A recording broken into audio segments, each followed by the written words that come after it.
Namaskar. In this video I would like to introduce Tandava dance.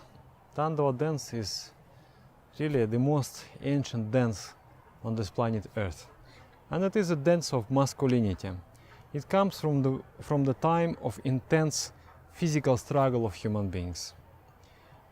From those times, our struggle have moved from physical realm to psychic realm, psycho-spiritual realm. But still the essence of struggle, the spirit of struggle is there.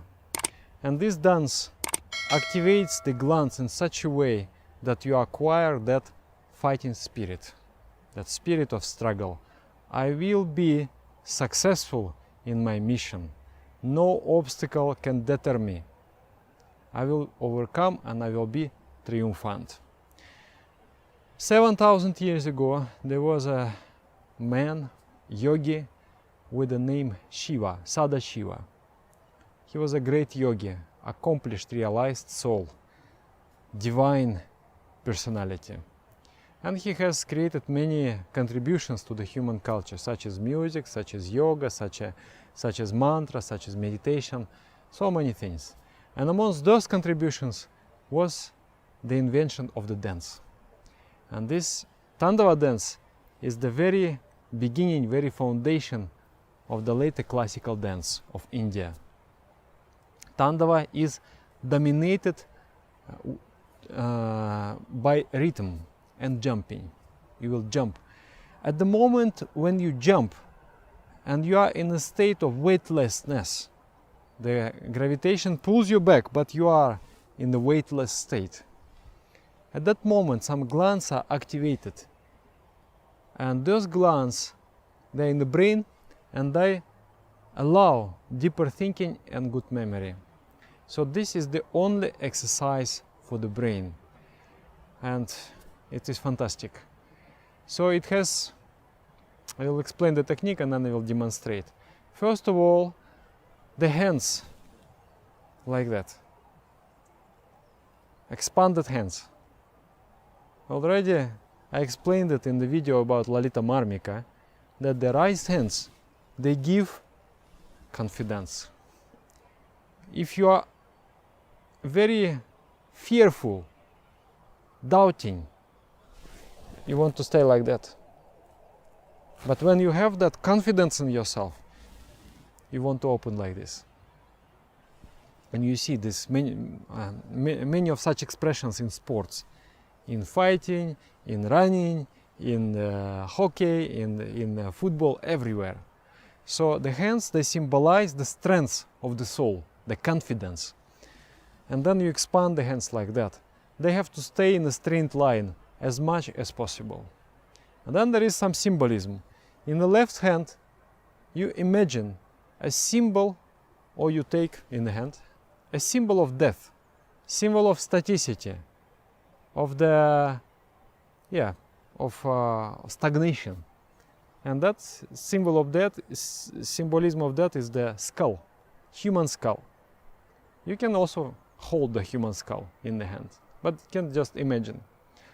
Or you can hold a snake. That is also okay.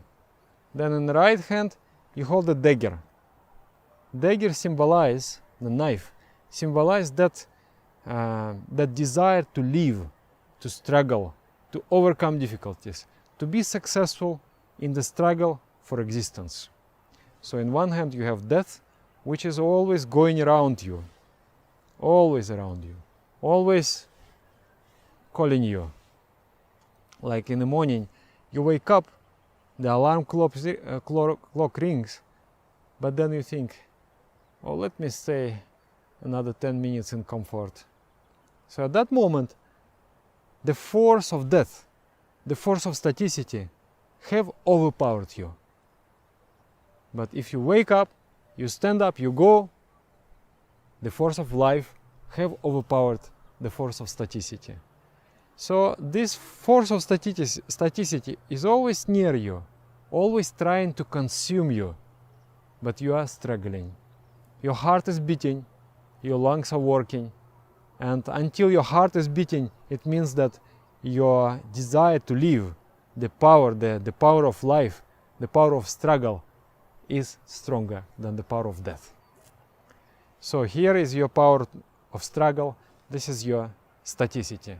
And there is a fight between them. So hands should be as straight as possible. Then there are jumps. You jump like that. You have seen the statues of Shiva Nataraja. He is in that mudra, like that. So similarly you will move. You will throw the leg to the side and upwards and jump at that moment. And there is a moment when you are not touching the ground. And then you come back, then you jump again. And there are several more jumps. The first jump, you jump as high as possible. Then, while in the air, you hit your buttocks with your heels, like that. Then you come down like this. Then from this position, you jump, and then you hit your chest area with your knees. These are the two first jumps. Then you jump for 1 minute, 2 minutes, 3 minutes, like that, for as much as your strength allows. And then finally you again jump and hit the heels with hit the buttocks with your heels.